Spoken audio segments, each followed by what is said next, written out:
Me quedé contigo, mi estimado Meche Orrostieta, en el tema, ya para cerrar esta situación, e irnos directamente a seguridad, 4 puntos de...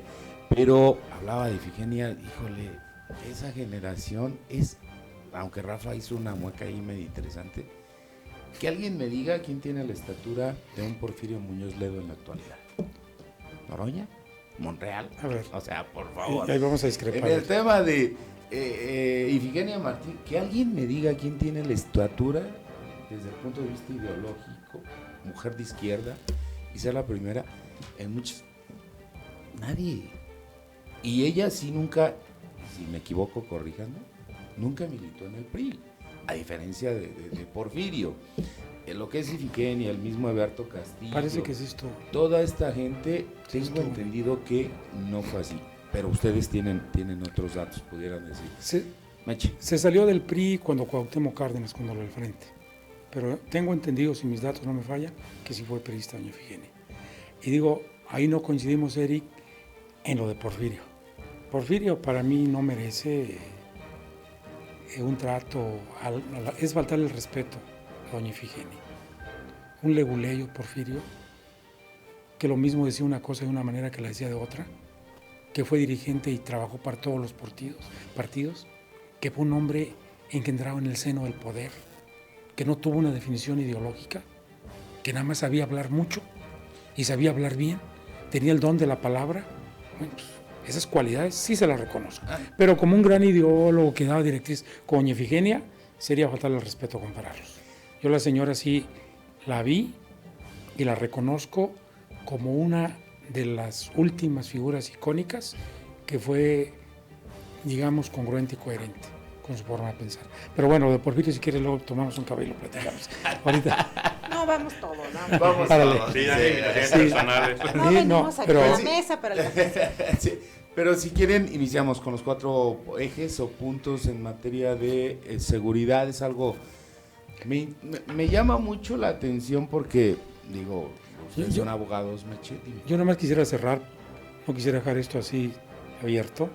Lo que dice Rafa, estoy de acuerdo con él en gran parte. No nos vayamos con la finta y pensemos que Claudia es totalmente antípoda a lo que es Andrés Manuel. Tiene una manera distinta de dirigirse, tiene cortesías políticas, tiene formas distintas de decir las cosas. No es agresiva, no ofende, no le pone apodos a la gente. Eso sí lo tiene Claudia. O sea, se comporta a la altura de una jefa de Estado, pero no se mueve de las posturas que tenía Andrés Manuel. Yo no lo he visto fuera de ellas todavía. Digo, hay que ver qué pasa. Es muy temprano para dar una opinión todavía concluyente, pero hasta el momento yo veo 2 cosas. Una situación favorable porque está haciendo política y está creando su propia personalidad como jefa de Estado. Y la otra, no ha discrepado con Andrés Manuel, además que ella tiene una forma distinta de comunicar, la de Andrés Manuel. Pudiera ser, pero regresamos al tema de seguridad. Pregunto, a la mesa, ¿algún día Andrés Manuel planteó una estrategia de seguridad como lo está haciendo Claudia Sheinbaum? No.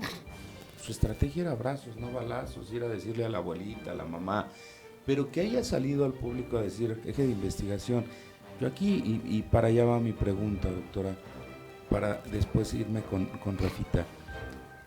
¿Cómo combinar la investigación con la militarización? Es algo totalmente fuera de... A mí se me hace incluso hasta un absurdo. Y la otra, en Michoacán, poniendo el ejemplo, tenemos a un civil de secretario de Seguridad Pública. ¿Cómo coordinarte con un militar?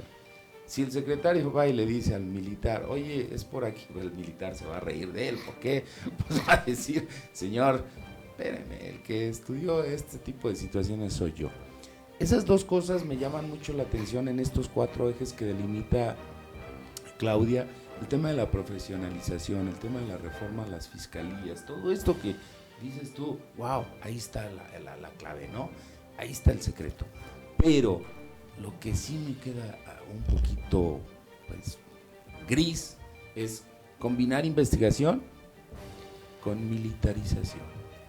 Es uno de los, digamos, de mis grandes interrogantes, ¿no? Porque México Evalúa el año pasado, si no me equivoco, publicó un documento donde se hacía un estudio precisamente acerca de las fiscalías, ¿no? Y hablaba acerca de invertir no solamente recursos, sino también tiempo en la profesionalización de quienes trabajan en las fiscalías.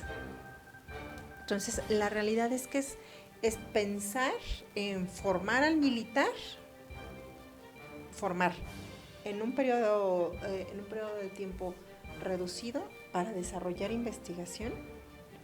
Y creo que lo decía hace 2 o 3 semanas,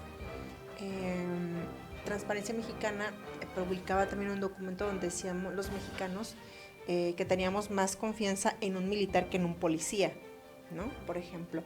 Pero la realidad es que el militar tiene una formación distinta, ¿no? Yo también hacía referencia a que grandes y graves acontecimientos en este país se han dado a manos de los militares, ¿no? Y quienes están enterados de todo esto, pues son quienes encabezan los poderes ejecutivos en esta nación. Entonces yo la verdad creo que es un tema exageradamente espinoso. No acabo yo de entender cómo se va a realizar esto, porque además tengo contacto con gente del estado de Guerrero, mi madre es del estado de Guerrero, y la realidad es que mis parientes con quien tenemos comunicación viven con miedo todos los días. O sea, a la persona que vende comida en una calle en Acapulco les cobran una cuota. Entonces, ¿cómo esos ejes que se están planteando van a permear, digamos, a los espacios más y a las personas más necesitadas de una estrategia de seguridad efectiva en el menor tiempo posible? Lo que acaba de pasar en Chilpancingo me parece grotesco. En la época colonial eso se hacía para generar temor, miedo y precaución. O en el estado de Michoacán, que la realidad es independientemente de a quién le corresponde, o sea, caminar en el centro a mí me da pánico porque pues todo te puede pasar, no solamente al transeúnte, sino si dejas el auto por ahí estacionado. Entonces, vivir con miedo, o sea, ¿cómo le van a quitar al mexicano el miedo? Y eso es lo que se debería estar pensando. Un militar, ya lo intentó Felipe Calderón en su momento, militarizar, y nos fue, pues como nos fue, particularmente del estado de Michoacán, teniendo un michoacano como presidente de la República. Entonces yo la verdad, ahí tengo mis reservas. Creo que es importante, sobre todo, fortalecer a las fiscalías, que todas las personas entendamos quién es el responsable de la policía, qué hace el secretario de Seguridad Pública, qué hace la Fiscalía, qué hace el Poder Judicial, porque son distintas instituciones las que tendrán participación y responsabilidad, y aparte responsabilidad de cómo darle seguridad a las y a los mexicanos. Rafita.